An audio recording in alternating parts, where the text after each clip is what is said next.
primeiro, houve um aumento no número de pessoas pré e pós-pandemia com algum distúrbio psicoemocional? E se sim, né, você teria algum número que pudesse nos falar percentualmente desse tipo de aumento? Uhum. Sim, Michel, foi perceptível o aumento, né? A própria Organização Mundial da Saúde, ela já coloca em termos mundiais que houve um aumento em depressão e ansiedade da ordem de 25%.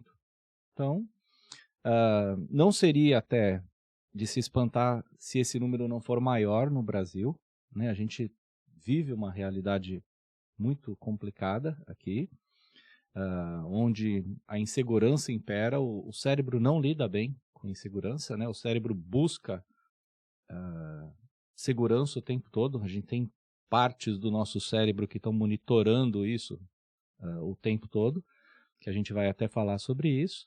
Então, a gente percebeu um aumento. Assim, durante a pandemia, o que aconteceu? A ansiedade aumentou muito. Primeiro momento, porque a gente ficou numa situação extremamente ansiógena, né?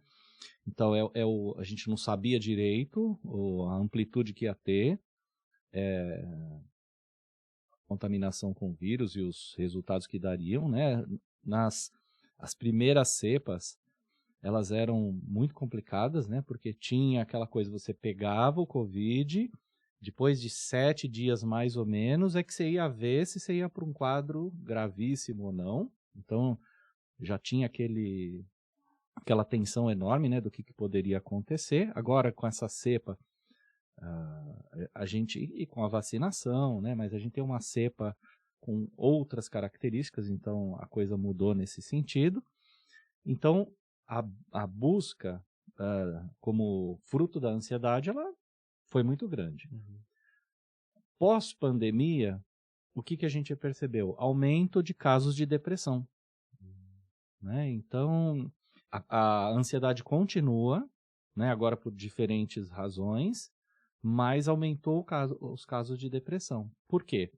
Porque o cenário da pandemia foi um cenário negativamente propício para a manifestação da depressão.